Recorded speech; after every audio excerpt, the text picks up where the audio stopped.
ഞാൻ ഒരുപാട് പോഡ്കാസ്റ്റ് അതുപോലെ ബുക്സൊക്കെ വായിക്കും. അപ്പോൾ ഇത് ഇങ്ങനെ ഒരു ദിവസം കുറേ വായിച്ചു, അതുപോലെ കുറേ പോഡ്കാസ്റ്റ് ഒക്കെ കേട്ടപ്പോൾ ആ കൂടി തലക്ക് മൊത്തം വട്ടായ അവസ്ഥയായി. അപ്പോൾ അങ്ങനെ ഞാൻ ചാറ്റ് ചോദിച്ചു ഇതെങ്ങനെയാണ് മാനേജ് ചെയ്യാൻ പറ്റുക. അപ്പോൾ ചാറ്റ് കുറേ നിർദ്ദേശങ്ങൾ തന്നപ്പോൾ അതിലൊരു സംഭവം എനിക്ക് ഭയങ്കര ഇഷ്ടപ്പെട്ടു. അപ്പോൾ ഞാൻ കഴിഞ്ഞ ദിവസം അത് ഗ്രൂപ്പിൽ പറ്റുണ്ടായിരുന്നു.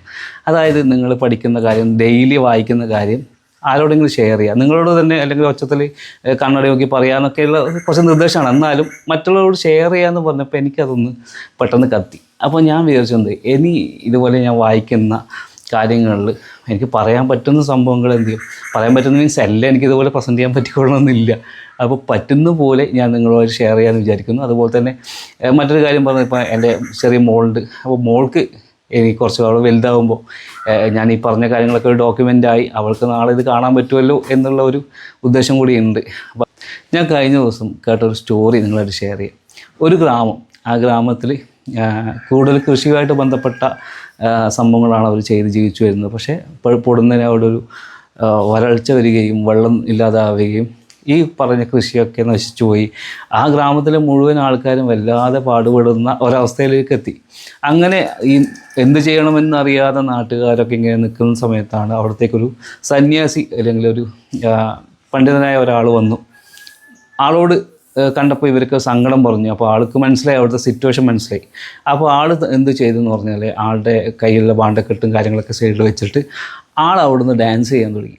അങ്ങനെ ഡാൻസ് ചെയ്ത് അവസാനം ഡാൻസിൻ്റെ അവസാനത്തിൽ മഴ പെയ്ത് പഴയതുപോലെ ആ ഗ്രാമം വളരെ സമ്പന്നമായി, അല്ലെങ്കിൽ അവരുടെ കൃഷിയൊക്കെ പഴയ രൂപത്തിലായി. എല്ലാവരും ഭയങ്കര ഹാപ്പി.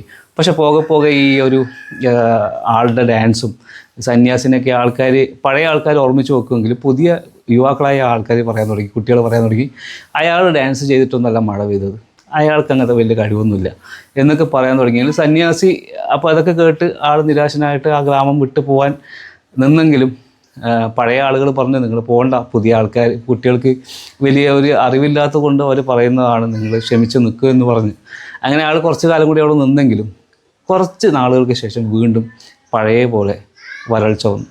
ഈ വരൾച്ച വന്ന സമയത്ത് വീണ്ടും അവിടെ യുവാക്കൾ പറഞ്ഞു നിങ്ങൾ ഡാൻസ് ചെയ്തുകൊണ്ടല്ല അന്ന് മഴ പെയ്തത്, ഈ പ്രാവശ്യം നമ്മളാണ് ഡാൻസ് കളിക്കാൻ പോകുന്നത്, നമ്മൾ മഴ പെയ്യിക്കും എന്ന് പറഞ്ഞു. അപ്പം അയാൾ പറഞ്ഞു നിങ്ങൾ ഒറ്റയ്ക്ക് പോകണ്ട, ഞാനും വരാം, നമുക്ക് ഒരുമിച്ച് ഡാൻസ് ചെയ്യാമെന്ന് പറഞ്ഞു. അങ്ങനെ യുവാക്കൾ ഡാൻസ് ചെയ്യാൻ തുടങ്ങി, ഇയാളും ഡാൻസ് ചെയ്യാൻ തുടങ്ങി. അങ്ങനെ രാവിലെ തുടങ്ങിയ ഡാൻസ് ഏകദേശം വൈകുന്നേരം രാത്രി 10 മണിയൊക്കെ ആകുന്ന സമയം വരെയും ഡാൻസ് ചെയ്തെങ്കിലും മഴയുടെ ഒരു ലക്ഷണവും കാണാത്തതുകൊണ്ട് യുവാക്കളൊക്കെ എന്ത് ചെയ്തു, ഈ ഡാൻസ് പരിപാടി നിർത്തിയിട്ട് പോയെങ്കിലും സന്യാസി നിർത്തിയില്ല.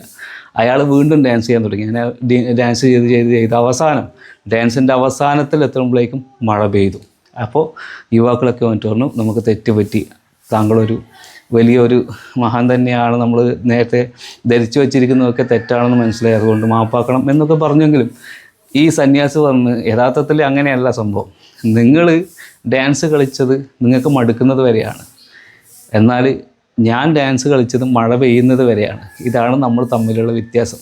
ഞാനിതിവിടെ പറയാൻ കാരണം നമ്മൾ പലരും യൂട്യൂബ് ചാനലും കാര്യങ്ങളൊക്കെ തുടങ്ങി സംരംഭമൊക്കെ തുടങ്ങിയിട്ടുണ്ടെങ്കിൽ നമ്മൾ അതിനെ സക്സസ് ആക്കുന്നത് വരെയാണ് ഡാൻസ് ചെയ്യുന്നത്, അല്ലെങ്കിൽ നമുക്ക് മടുക്കുന്നത് വരെയാണെങ്കിൽ നമ്മളിതുപോലെ നിർത്തിയിട്ട് പോകും. അപ്പം നിങ്ങൾ എന്ത് ചെയ്യുക, അതിനെ മഴ പെയ്യിക്കുന്നത് വരെ നിങ്ങൾ ഡാൻസ് തുടരുക. കഴിഞ്ഞ ദിവസം ഒരു പോഡ്കാസ്റ്റ് കാണുന്ന സമയത്ത് ഈ ഒരു കഥ ഞാൻ കേട്ടത്. അപ്പോൾ കഥ കേട്ടപ്പോൾ ഇങ്ങനെ സ്ട്രൈക്കായിട്ട് മനസ്സിൽ നിന്നു. അപ്പോൾ അത് എവിടെയെങ്കിലും എഴുതി വെക്കുകയോ പറയുകയോ ചെയ്താൽ പിന്നെയും എനിക്ക് ഓർമ്മയുണ്ട്. അതുകൊണ്ട് ഇവിടെ നിങ്ങൾക്ക് വേണ്ടി പറഞ്ഞു തന്നുള്ളൂ.